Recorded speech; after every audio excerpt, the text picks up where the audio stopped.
Oke, kita lanjutkan ya. Untuk materi sesi terakhir kita, saya persilahkan kepada Bapak Ahmad Abdul Basit untuk menyampaikan materi terakhir ini. Baik, izin Bu. Ngantuk, Pak Aldi. Apa mau coffee break saja dulu? Saya nanti saya rekam aja terus saya kirim ke WA. Cocok ya gitu ya? Iya, iya, iya, iya, ya. Kayaknya gitu lebih baik ya. Kayak gitu lebih baik. Bapak dan Ibu, Assalamualaikum warahmatullahi wabarakatuh. Ini banyak senior saya, banyak guru-guru saya. Eh, tapi kita pernah sepakat ya, Bapak Ibu ya, bahwa satu guru, satu ilmu nggak boleh saling ganggu ya. Oke ya. Jadi kalau ada salah-salah dikit mohon maklum ya. Mohon maklum ya. Baik, saya meneruskan materi yang disampaikan oleh Bu Pandan. Jadi Bu Pandan tadi sudah cerita tentang pentingnya konten jurnalisme atau siaran informasi di radio dan televisi yang kita kelola. Nah, saya ngingetin saja bahwa ternyata undang-undang penyiaran kita itu menyampaikan bahwa fungsi penyiaran itu tidak hanya hiburan saja. Jadi kalau hari ini dominannya misalnya di siaran televisi atau radio kita adalah hiburan, maka sebenarnya saya ingin mengingatkan ternyata di sana ada fungsi informasi dan fungsi pendidikan. Yang itu harus diterjemahkan masing-masing. Nggak harus semuanya bikin program informasi seperti yang Kang Aldi bikin misalnya. Yang ala Trijaya gitu ya. Yang ala Ardan juga boleh bikin model begitu. Atau Mas Gilang di Prambors juga boleh dengan gayanya masing-masing. Jadi menerjemahkan siaran informasi tidak harus sesuai yang diterjemahkan oleh radio-radio tertentu atau televisi-televisi tertentu. Maka saya ingin tanya sebenarnya, saat ini kalau informasi yang disampaikan tapi benar, saya ingin tanya, Bapak Ibu sepakat nggak bahwa siaran informasi, siaran berita itu penting ada di media kita? Yakin penting? Oke, penting ya? Siaran informasi itu penting, siaran pendidikan itu penting. Sekarang pertanyaan saya selanjutnya adalah, punya program siaran informasi nggak? Punya. Coba, Mas Bibit apa nama program siaran informasi di radionya? Update News and Traffic Update. News and Traffic Update. Kang Amin? So, Oke, Songs and Information Report.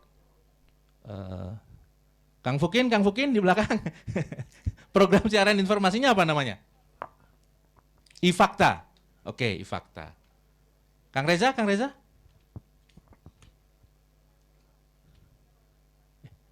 Ini udah minus nih, kayaknya bukan ya. Pak Eka, siaran informasinya apa namanya di MG? Bandung Mancaura. Oke.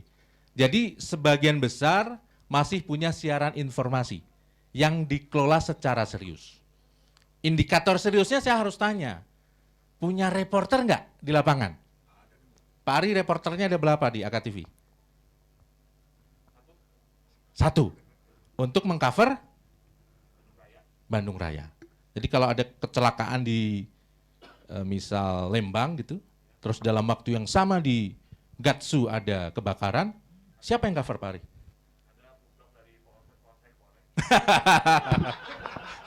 Ya. Cerdas. Efisiensi. Nggak harus di cover sendiri ya? Iya. Mitra. Betul ya. Ya, boleh juga begitu, nggak salah juga kan? Karena ya. Oke. Siapa lagi nih? Pak Niko berapa reporternya? Paling banyak. 5, radio berita ya? Radio berita. Yang radio hiburan? Kang Helsa, berapa reporternya Kang? Oh, ada nggak Kang? Apa? Merangkap ya? Iya. Tadi kita komitmen bahwa siaran informasi itu penting, ya. Siaran berita itu juga penting. Karena kenapa judulnya saya beri tadi eh, marwah penyiaran. Saya bilang salah satu penentu marwah penyiaran itu ketika adanya siaran informasi di media kita. Radio mohon maaf nih, Bapak Ibu boleh jago milih lagu, musik terbaik di radionya masing-masing. Tapi kalau nggak punya siaran informasi, Bapak Ibu nggak ada bedanya dengan MP3 player, dengan musik player. Nilai tambahnya di mana sebagai media penyiaran gitu. Spotify sekarang sudah punya playlist 100 terbaik, 10 terbaik. Tapi yang mereka nggak punya adalah siaran informasinya. Betul, traffic info nggak punya ya. Tadi risetnya yang Kang Adiana sampaikan di awal itu, ternyata risetnya Vkom Unpad menunjukkan bahwa untuk siaran lokal yang paling diminati itu adalah siaran informasi kan, betul ya? Karena apa? Karena di prinsip jurnalisme yang Bu Pandan sering ajarkan bahwa dalam berita itu ada nilai proximity ya, kedekatan. Oke, kita bisa dengar informasi Jakarta, informasi Banten dan lain sebagainya, tapi sebagai warga yang tinggal di Kiara Condong misalnya, saya tetap butuh informasi tentang kapan flyover Kiara Condong itu akan dibangun misalnya. Karena itu yang di perempatan Carrefour belum Pak. Itu perempatan paling lama di sedunia kan katanya ya. Tidak hanya ditinggal makan dan minum ya, katanya ditinggal umroh pun belum selesai itu lampu merah. Lampu merahnya belum selesai itu. Ganti presiden 2 kali. Ya, komitmen menyatakan bahwa siaran informasi itu penting, salah satunya adalah soal adanya program siaran dan reporter yang bertugas untuk mencari siaran informasi. Meskipun memang nggak harus reporter yang khusus ya, caranya boleh tadi tuh, mitra dengan Polrestabes, Kang Ri ya. Jadi polisi merangkap kameramen tanpa disadari. Atau mitra apa lagi Pak yang model begituan? Humas Polda, Humas Gedung Sate ya. Jadi, RSAS juga ada. Mereka secara nggak langsung kita fungsikan sebagai reporter kita. Kadang dulu waktu saya masih ngantor di Braga tuh diajarin oleh almarhum Pak Wanabas itu, meskipun saya bukan reporter waktu itu, tapi atau teman-teman saya bukan reporter waktu itu, nanti ya kalau lewat mau berangkat ke kantor, laporan ya. Sebagai apa? Sebagai pendengar katanya gitu. Misalnya nama saya Abdul Basit ya, mungkin orang mengenal nama saya Basit, tapi nanti laporannya sebagai Abdul ya. Bohong? Enggak kan? Enggak bohong kan? Nama saya memang Abdul Basit. Laporan yang saya sampaikan juga benar, hanya statusnya berubah dari kru jadi reporter sementara gitu ya, reporter sementara. Itu juga bisa dilakukan saya pikir. Yang penting siaran informasi itu tetap ada di radionya atau di televisinya. Bapak dan Ibu, kenapa menurut saya siaran informasi ini penting? Karena informasi atau berita itu menurut saya adalah ruhnya media. Bapak Ibu akan gagah tuh datang ke instansi apapun, ke pejabat manapun kalau kita punya siaran informasi. Yakin, kita dihargai itu kalau kita punya siaran informasi. Pak Igun misalnya ke Gedung Sate gagah tuh. Tiap hari. Memang kantornya di situ ya. Karena apa? Karena punya siaran informasi. Pejabat akan mempertimbangkan kita karena kita punya siaran informasi. Oh jangan-jangan ngeritik saya nih gitu. Oh jangan-jangan nyolek saya nih. Mereka akan menghargai kita, menghormati marwah kita karena kita punya siaran informasi. Nah, siaran informasi itu untuk menjaga marwah penyiaran itu melalui program siaran informasi menggunakan pendekatan jurnalistik. Pendekatannya tadi sudah Bu Pandan singgung soal pendekatan jurnalistik. Sekarang kalau yang nggak punya reporter, selain yang Kang Ari sebutkan, rata-rata sumber informasinya dari mana Bapak Ibu? Website. Misal apa Cak Gilang? Cak Gilang kan dari Prambors dan Delta. Ngutipnya dari mana? Detik.com. Viva bisa. Oke, terus? Antara, oke. Itu gimana? Hubungan dengan Detik itu kerjasama? Bayar ke Detik atau punten gitu? Atau gimana tuh? Sistem kerjasamanya gimana? Oke.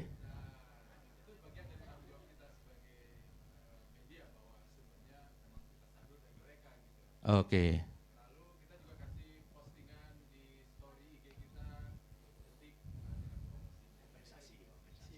Oke.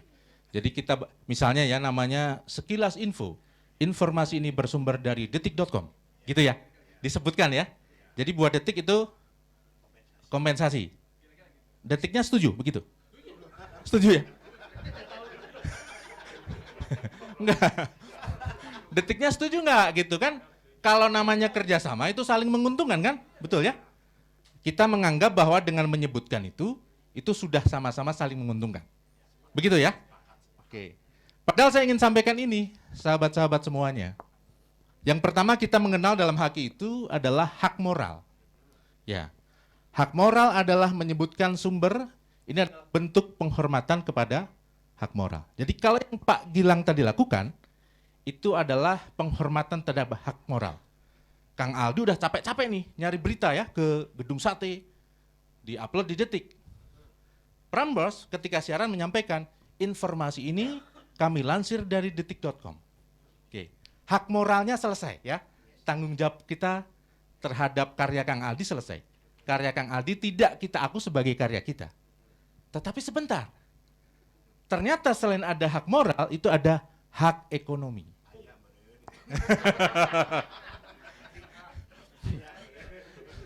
Masa Kang Ari yang udah capek-capek menembus kemacetan, liputan, di situ juga makan siang kan?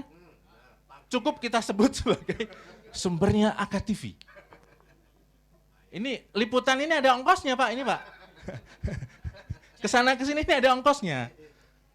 Jadi bukan berarti kalau kita sudah menyebutkan sumbernya itu, hak ekonominya ikut terpenuhi. Karena ingat, kalau di sini ada yang main online gitu ya, ada main berita online, memang untungnya radio ini hari ini masih, atau televisi susah terdeteksi, karena tidak ada alat yang bisa mendeteksi secara langsung siaran televisi ataupun radio. Kalaupun ada mungkin masih sedang dikembangkan. Tapi kalau di online kan terdeteksi sekali tuh Bapak Ibu. Misalnya Mas Wiwit punya tuh, ambil foto dari Detik, di copy, di-upload gitu. Mungkin Detik gak ngingetin Pak, tapi trennya tiba-tiba keluar invoice tuh, tagihan. Anda pakai foto saya kan? Sini bayar. Itu pernah terjadi di sebuah grup media besar di Jawa Barat Pak. Saya tahu persis kasusnya. Satu foto ditagih 1 juta Pak. Kalau Bapak pakai foto media lain, ada 10 saja sudah 10 juta Pak. Untung tadi yang ngutip detik.com nggak ditagih ya Pak Gilang ya. Nah,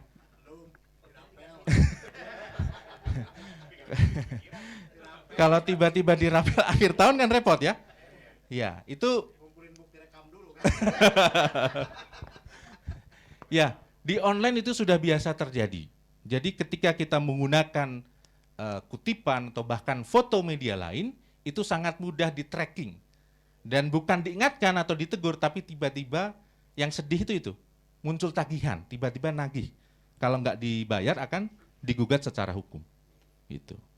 Nah, maka hati-hati juga, jangan-jangan nanti ada orang yang mengembangkan tuh alat untuk mendeteksi audio maupun video yang ternyata ngutip konten mereka tanpa izin. Ya. Jadi itu ya. Poin saya adalah hak moral dan hak ekonomi itu adalah dua hal yang berbeda. Nah,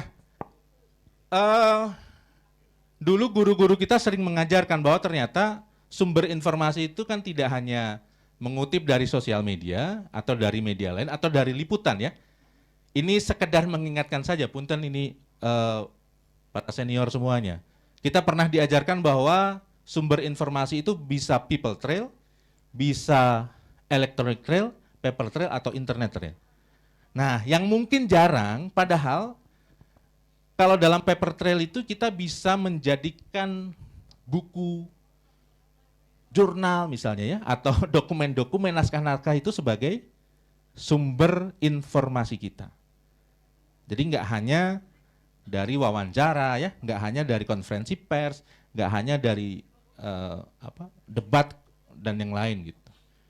Tapi rasanya ini agak jarang kita lakukan ya, karena buka bukunya itu capek Pak.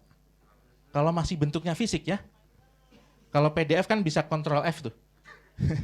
Ctrl F, keywordnya kita pasang langsung ketemu kan? Ya, keywordnya langsung ketemu. Tapi rasanya perlu kalau mau membuat konten berkualitas seperti yang Bu Pandan tadi contohkan, kita perlu ya gali-gali informasi yang bersumber dari referensi-referensi apapun itu. Baik buku, jurnal, itu yang sepertinya belakangan sudah sering kita lewatkan. Termasuk kalau yang electronic trail itu saya nyantumin HT. Ada nggak yang masih menggunakan HT untuk memantau siaran atau memantau informasi? Tinggal Mas Ganang kayaknya ya. Dulu saya diajarkan kenapa pentingnya HT. Ternyata HT ada saluran untuk polisi ya Kang ya. Saluran polisi. Memang kita nggak bisa ngutip di situ ya karena mungkin kita mantaunya ilegal juga ya. Tapi sebagai sumber informasi pertama kan penting tuh. Misalnya ribut tuh. Kebakaran. Nah kita tinggal nurunin reporter untuk ke lokasi. Nah cara-cara tradisional itu kadang di era sekarang juga tetap dibutuhkan karena ternyata tidak semua sumber informasi internet real itu juga cocok ya untuk kita. Nah tadi ya, reporter saya sudah singgung. Yang kedua adalah jika hari ini Bapak Ibu di radio maupun televisinya masih kesulitan untuk membuat siaran informasi, saya menyarankan sebenarnya bisa bertukar informasi. Tukar informasi itu antar siapa? Antar radio atau antar televisi juga memungkinkan. Misalnya tadi ya, Kang Gilang misalnya butuh informasi, tinggal bertukar aja dengan Kang Aldi ya. Kang Aldi di jalan nemu apa, Kang Gilang nemu apa, bertukar. Sehingga kalau ada 50 saling bertukar, satu radionya atau satu televisinya punya 50 berita tuh. Tinggal itu tadi ayam.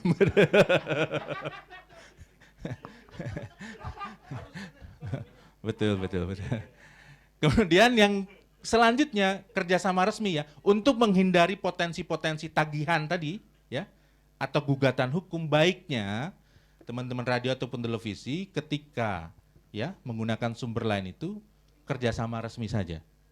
Misalnya dengan Detik belum pernah diformalkan nih, datang aja diformalkan. Saya sepakat mereka juga pasti akan senang ya, karena juga dipublikasikan. Tapi harus ada hitam di atas putihnya, karena sewaktu-waktu Bapak Ibu digugat, potensi ancaman hukumannya itu akan hilang karena sudah bersepakat, kita saling ikhlas untuk bertukar informasi itu.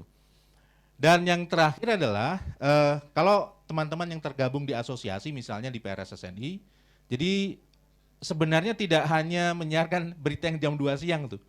Kalau butuh sewaktu-waktu informasi, Mas Ganang misalnya ya, atau Kang Apun, Kang Parno, boleh tuh ditelepon. Saya udah konfirmasi, boleh ditelepon. Kang, izinlah minta informasi yang tadi di Gedung Sate gimana tuh? Kan bisa begitu ya, termasuk ketika mudik lebaran.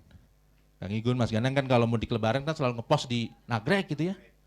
Pernah cerita, yang mau kontak saya mah cuma bisa dihitung tuh, dari 40 radio paling cuma 5 gitu ya. Padahal orangnya standby di situ tuh. Tinggal ditelepon saja, nggak harus menerjunkan orang langsung tapi bisa kolaborasi.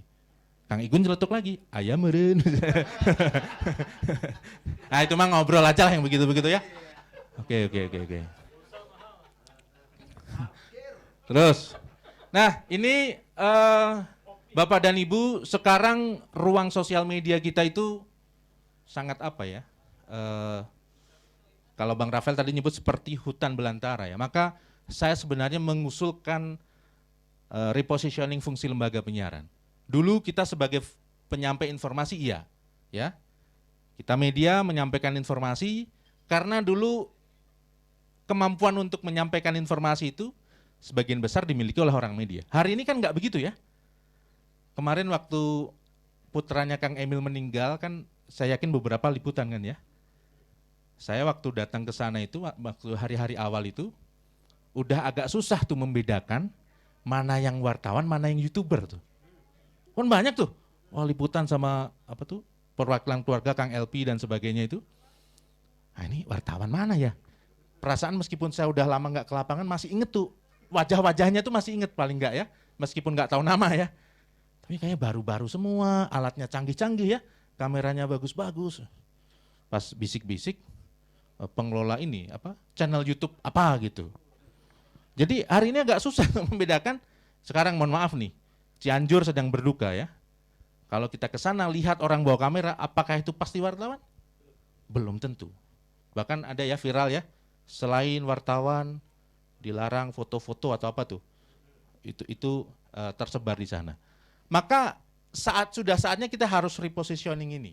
Kalau dulu kita sebagai penyampai informasi saja, maka hari ini harusnya kita sudah sebagai verifikator informasi. Maksudnya apa? Kalau ada yang riuh di media sosial, maka mau tahu informasi validnya itu ada di radio. Kalau belum diberitakan oleh televisi, itu berarti belum valid, gitu ya. Jadi itu yang harus pelan-pelan kita geser. Oke, nggak apa-apa Anda pakai sosial media karena nggak bisa dibendung juga kan. Tapi kalau Anda mau tahu informasi yang valid, informasi yang sudah pasti benar, itu ada di TV, ada di radio. Karena apa? Karena TV dan radio tidak bekerja sendirian. Kita punya sistem berjenjang sampai informasi itu terverifikasi dan bisa disampaikan ke publik. Setuju? Setuju ya. Oke, nah ini. Nah, ini nih. Ini nih. Solutif sekali.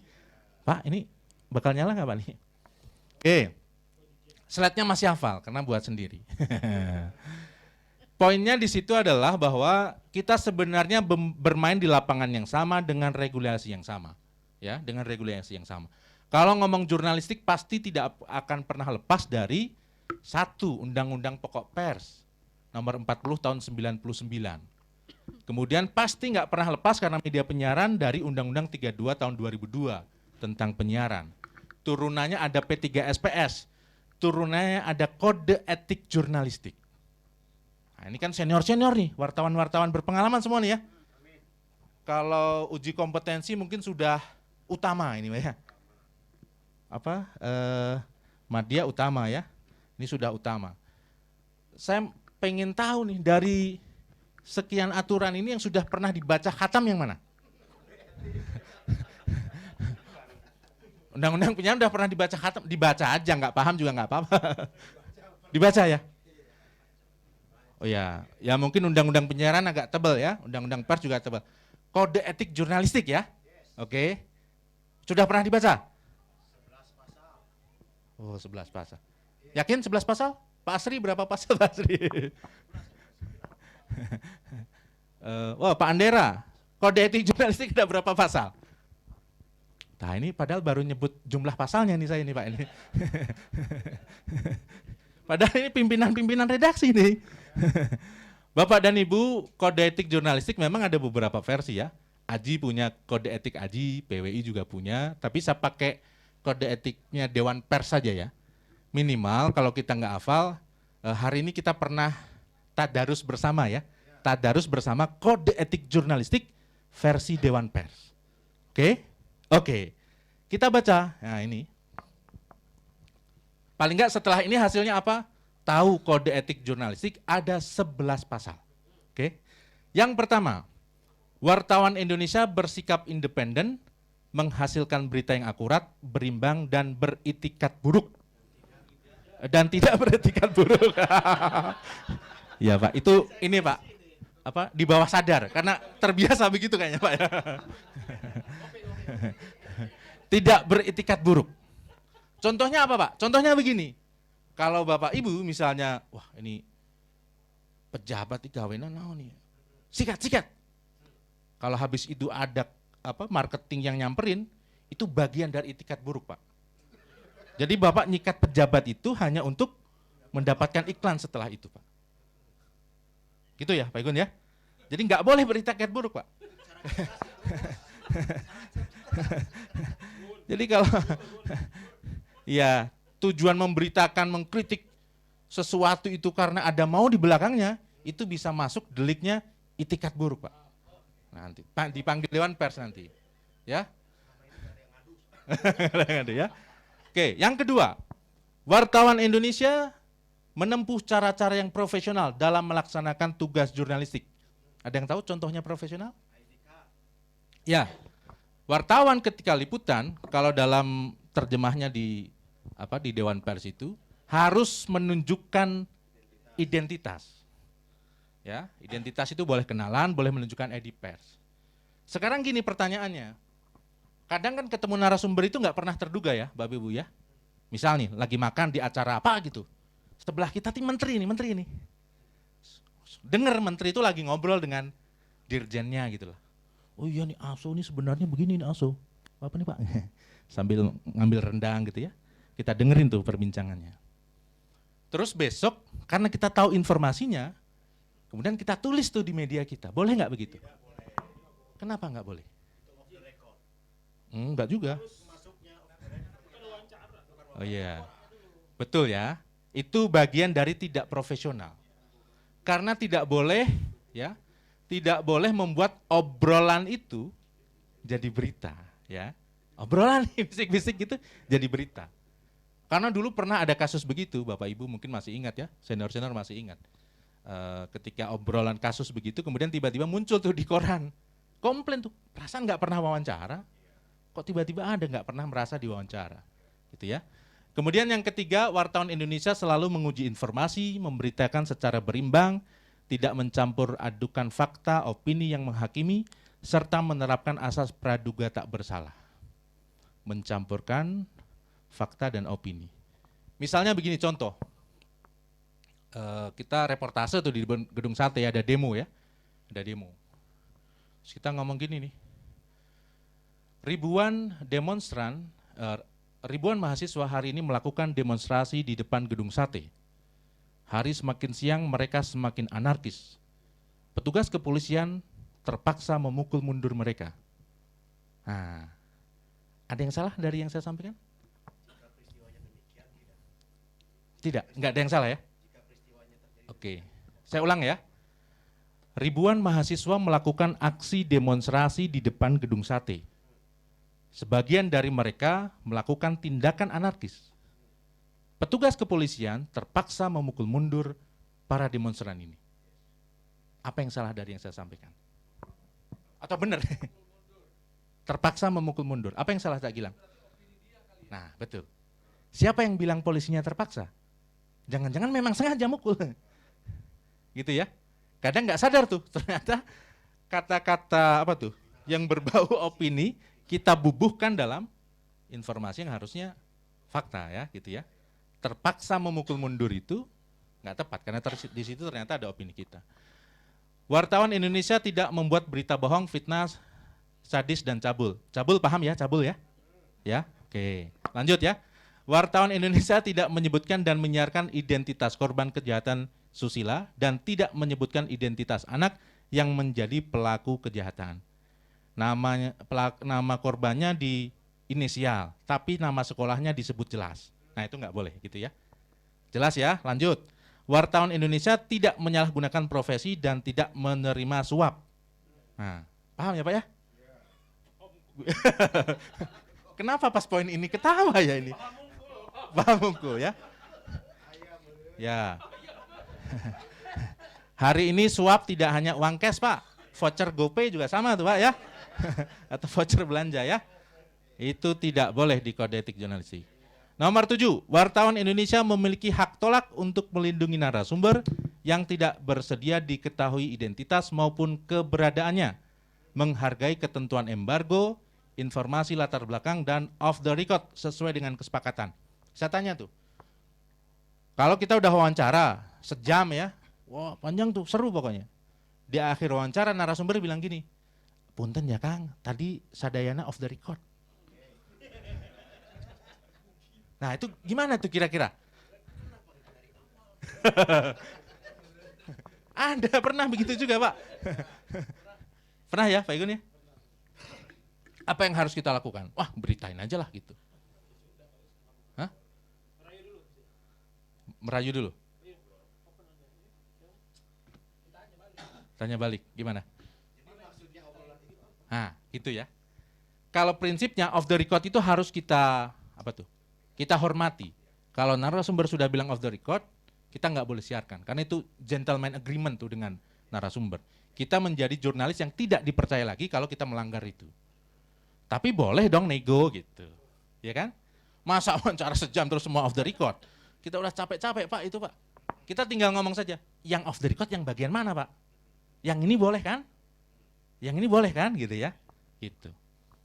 Ya itu untuk mengantisipasi ya jika sudah wawancara panjang lebar, ternyata off the record.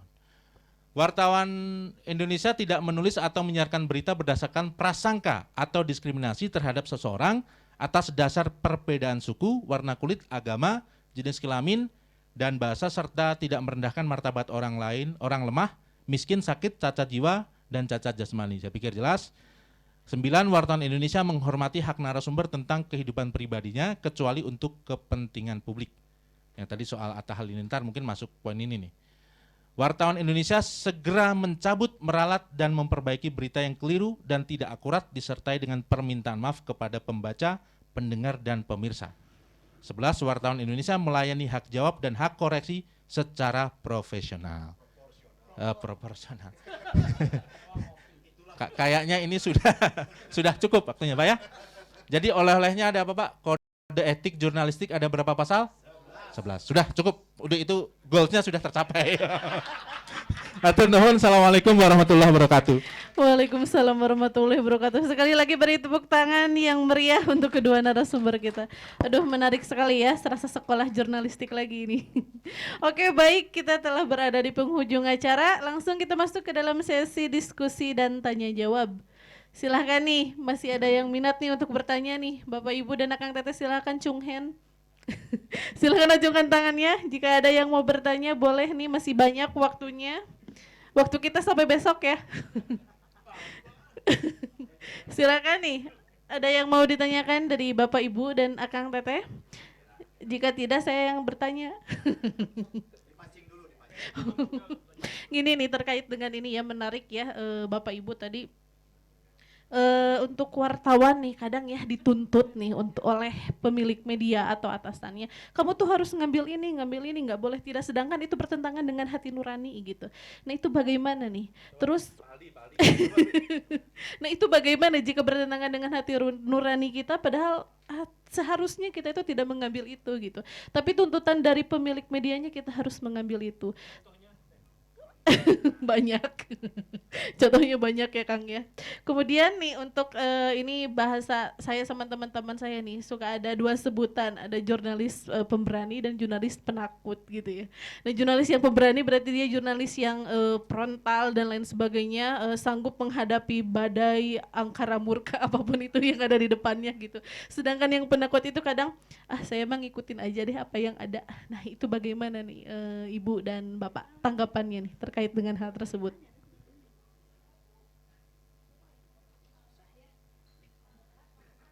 Nih keresahan saya nih dari dulu mau nanya. Bertentangan dengan hati nurani contohnya. Karena gini, kalau bertentangan kan sebenarnya bisa didiskusikan ya.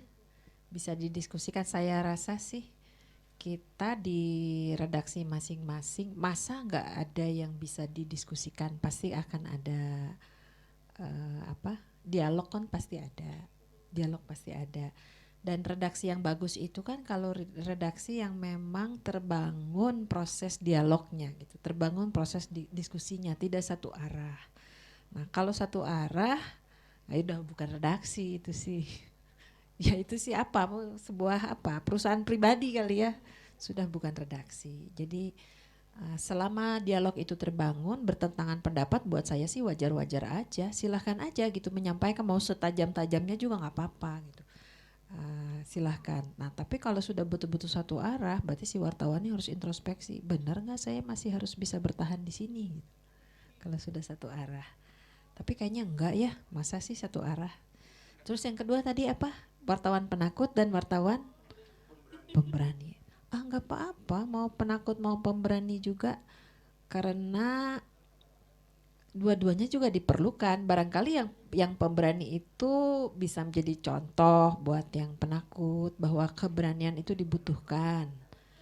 Sementara yang penakut juga biasanya kan dia berhati-hati ya, dia berhati-hati tidak apa-apa.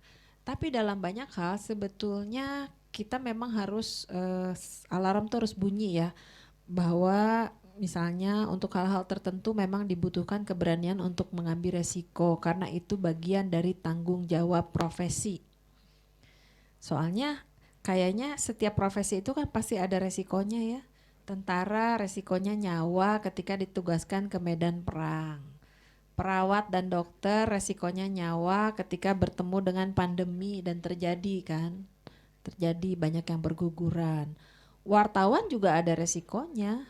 Kalau dia diterjun ke medan perang resikonya nyawa, terjun ke pandemi ketularan juga ya dari itu. Kalau dia masuk ke area-area suap menyuap misalnya ya, dia juga beresiko untuk disuap gitu kan. Ada juga resikonya gitu. Jadi tidak ada profesi yang tidak punya resiko. Kalau ada wartawan yang takut sama resiko itu, ya cobain aja pindah ke profesi lain, ada juga resikonya. Jadi pedagang emang enak, gampang gitu jualan kan, susah juga ya. Nah jadi persoalannya adalah bagaimana menumbuhkan keberanian itu tepat pada porsinya.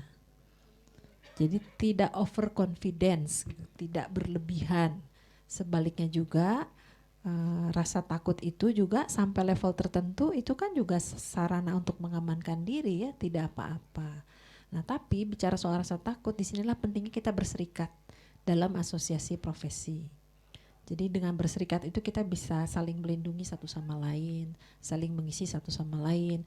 Misalnya memang kita dibekali sekarang ini di era digital sekarang, kita dibekali dengan pengetahuan dan keterampilan teknologi untuk melindungi diri sendiri dari serangan digital misalnya ya, dari serangan digital. Tapi kan paling juga pengetahuan atau skill kita sampai level mana sih? Nah kalau ternyata ada serangan digital yang tidak bisa kita tangani sendiri, itulah gunanya asosiasi. Jadi ada asosiasi yang akan bisa membantu melindungi kita. Jadi buat wartawan-wartawan penakut gabung aja sama asosiasi, gak apa-apa. Kurang lebih begitu. Mangga Mas Basit mau melengkapi mungkin. Tadi yang kedua saja soal wartawan pemberani dan wartawan penakut gitu teh ya. Kalau saya sih lebih memilih wartawan yang terukur gitu ya. Karena gini maksudnya medannya apa, tapi kita bisa mengukur diri. Misalnya ya, banyak liputan-liputan yang akhirnya berujung konyol atau berakhir konyol itu karena resikonya tidak diukur dari awal. Misalnya dalam liputan terorisme ya atau liputan bencana. Kemampuan kita untuk meliput bencana itu kan beda ya dengan liputan rilis di gedung sate ya Kang, beda ya. Dengan di balai kota kan beda tuh. Kita harus paham medannya, kontur buminya seperti apa, tanahnya seperti apa, sehingga risiko-risiko itu bisa diminimalisir. Maka sama dengan liputan-liputan investigasi itu, kita sudah paham dari awal bahwa liputan investigasi itu penuh dengan risiko. Kita akan bersinggungan dengan orang-orang hebat, bersinggungan dengan mafia-mafia, maka harus diukur tuh. Jangan sampai liputan investigasi, tapi alamat rumah dan nomor telepon dituliskan di media sosialnya, gitu ya. Basit, rumah di komplek ini, blok ini, nomor telepon ini. Terus tugasnya liputan investigasi, ya konyol juga tuh. Rumah kita udah terdeteksi. Maka wartawan-wartawan investigasi itu biasanya di beberapa media memang wartawan-wartawan terpilih ya. Terpilih karena apa? Satu, keberaniannya. Dua, karena sudah terlatih. Nah terlatih itu termasuk tadi mengukur diri, mengukur kemampuan, persiapan, sehingga semuanya itu berakhir dengan baik. Karena sama tuh, nggak ada liputan yang seharga nyawa juga sama. Saya kalau dalam sepak bola ya kan suka ada istilah itu ya, tidak ada pertandingan seharga nyawa. Sama dalam liputan pun prinsipnya juga sama, tidak ada liputan yang seharga nyawa. Artinya apa? Artinya jangan sampai mati konyol gitulah. Oke, itu aja. Terima kasih. Ya baik, terima kasih Ibu Dokter dan Pak Basit. Ada yang mau ditanyakan dari teman-teman media? Silakan. Ada yang mau ditanyakan? Silakan, Akang. Atau Pan minta tolong. Sebutkan nama dan dari mana. Kita masih ada waktu ya, 5 menit lagi. Halo, Assalamualaikum warahmatullahi wabarakatuh. Waalaikumsalam. Perkenalkan saya Fauzan dari X Channel Radio. Oke, mau nanya ke Bapak sama Ibu. Sebelumnya kan kalau misalnya informasi itu kan gak harus dalam bentuk karya jurnalistik ya. Kita di radio hiburan bisa dalam bentuk informasi apa gitu bisa disampaikan dalam bentuk sesuatu hal yang berbeda gitu kan, gak harus dengan karya investigasi ataupun yang lain gitu kan. Nah, tapi kan sekarang bisa kita lihat kalau misalnya informasi-informasi yang minati sama masyarakat, itu justru kan yang tadi yang disampaikan sama Bu Dokter ya, ada beberapa media asal tapi justru itu adalah informasi yang diminatin banget sama masyarakat, informasi-informasi yang clickbait dan lain-lain yang emang uh, validasinya belum tentu oke gitu, belum tentu udah tervalidasi dengan bagus. Nah pertanyaanku sebenarnya yang harus menentukan konten ini bagus itu siapa sebenarnya? Karena kan kalau misalnya kita kita sebagai pelaku media ya kadang justru konten informasi yang diminati masyarakat yang mendatangkan revenue kan yang kayak gitu. Yang emang misalnya uh, gak banyak disukain gak banyak disukai sama banyak orang gitu. Sebenarnya siapa sih yang harus nentuin konten ini bagus atau enggak? Terus apakah ada cara nggak sih buat merubah konsumen behavior yang tadi yang lebih menyukai konten-konten yang kayak gitu? Bisa nggak sih dari misalnya dari KPI atau dari regulator, bisa nggak sih pembatasan konten-konten yang kayak gitu kayak tadi misalnya konten Ata sama siapa sama Aurel nikah, menghalangi berita tentang badai kayak gitu-gitu, bisa nggak sih ada pembatasan konten yang kayak gitu? Itu aja, terima kasih. Ya, terima kasih Akang. Silahkan boleh langsung dijawab saja.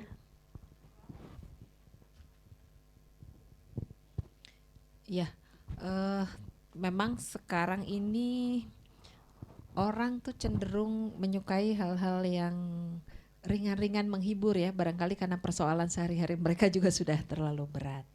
Tapi kalau pandangan saya pribadi sih kita harus bermain porsi juga dan bermain timing gitu ya. Kayaknya nggak mungkin juga kita akan bersenang-senang terus-terusan. Ada saat-saat di mana kita benar-benar harus aware terhadap hal-hal yang esensial dalam hidup kita. Contohnya yang badai Seroja tadi. Itu kan esensial tapi luput. Oke, Atta Aurel memang menarik gitu ya. Tapi timingnya kapan gitu. Dan ketika peristiwa itu berlangsung, adakah informasi lain yang sebetulnya ini esensial buat kehidupan publik? Nah, di sini kan alarm redaksi itu harus terus berjalan gitu. Jadi kita bermain porsi lah kurang lebih seperti itu. Nah selain bermain porsi, kita juga bermain kreativitas, sudut pandang informasi yang kita ambil, cara mengemas informasi gitu ya. Karena tidak masalah sebetulnya informasi yang sifatnya esensial tapi disampaikan dengan gaya bahasa sesuai dengan target halayak kita. Kan kalau kita mau ngobrol dengan anak-anak, dengan kalau kita mau ngobrol dengan adik-adik remaja, dengan kalau kita mau ngobrol dengan sebaya, dan juga kita mau ngobrol dengan orang yang lebih tua, lebih senior dari kita, pilihan bahasa kita juga berbeda ya. Pilihan bahasa berbeda. Terus forumnya di mana? Apakah kita ngobrol di pasar, di sisi jalan, di tempat seminar, atau di mana, itu juga berbeda. Jadi kalau buat saya sih tidak masalah kalau dengan gaya bahasa, cara penyampaian silahkan aja gitu. Itu disesuaikan dengan target halayak masing-masing. Tapi kita bermain di misalnya porsi bobot mana yang harus mendapatkan perhatian lebih besar pada saat-saat tertentu. Kalau pada saat Atta Aurel ini tidak ada pernikahannya berlangsung, tidak ada peristiwa lain yang memang esensial, berdampak besar pada kehidupan publik, artinya bisa dong porsi si Atta Aurel ini mendapat porsi yang cukup besar walaupun tidak boleh dominan. Tapi kalau pada saat peristiwa itu terjadi ada peristiwa lain yang besar, nah kita harus bermain porsi, kita lihat gitu. Demikian juga nanti pada saat pemilu, pada saat pilkada atau pada saat pemilu, pada saat yang sama peristiwa penting apa sajakah yang terjadi yang berdampak besar pada kehidupan publik.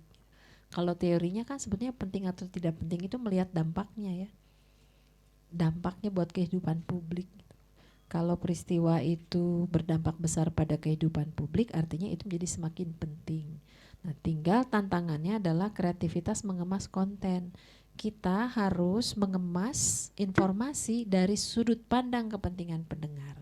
Sering saya dengar di begini, atau saya nonton begini dari TV atau dari berita. Misalnya begini, yang diberitakan itu adalah pengesahan misalnya sebuah rapat antara komisi tertentu di DPR dengan wali kota, di DPRD dengan wali kota, atau di tingkat provinsi antara DPRD dengan gubernur gitu ya, mengesahkan perda nomor sekian. Itu kan kalau kita memberitakan baru saja disahkan perda nomor sekian, itu dari sudut pandang kepentingan pemerintah. Kalau dari sudut pandang kepentingan masyarakat itu tidak begitu bunyinya. Kalau dari sudut pandang kepentingan masyarakat, kalau perda itu disahkan dampaknya apa buat gue? Apakah akan ada kenaikan pajak? Apakah akan ada kenaikan biaya STNK misalnya? Nah, dari sudut pandang itu, sehingga orang akan merasa bahwa ini terkait dengan kehidupan saya gitu. Ini akan terkait atau ini akan tidak terkait. Jadi misalnya tadi membahasakan badai siklon Seroja, jadi jangan BMKG baru saja merilis bahwa diperkirakan, bahasa-bahasa yang teknis rumit sekali ya. Orang nggak akan bangun, mendingan nonton Atta Halilintar dan Aurel gitu. Karena yang diberitakan adalah rilis BMKG yang sifatnya, yang informasinya teknis banget. Kecepatan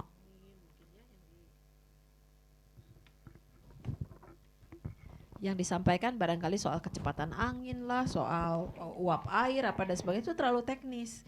Tapi kalau kita bahasakan dengan bahasa dari sudut pandang kepentingan masyarakat bahwa ada ancaman badai besar, badai itu sebesar apa, dapat meruntuhkan rumah resikonya misalnya, jadi segeralah mengungsi, itu lebih mudah dimengerti. Masa sih orang nggak akan terbangun gitu ya alarmnya, nggak aware gitu terhadap peristiwa seperti itu. Jadi tantangannya sebetulnya ada di diri kita juga gitu, untuk memilah dan untuk memilih. Kurang lebih begitu. Cukup ya. Oke, gimana Kang, puas? Kalau belum bisa ditanyakan nanti ya di belakang layar. Silakan jika ada yang mau ditanyakan lagi, satu orang lagi diberi kesempatan.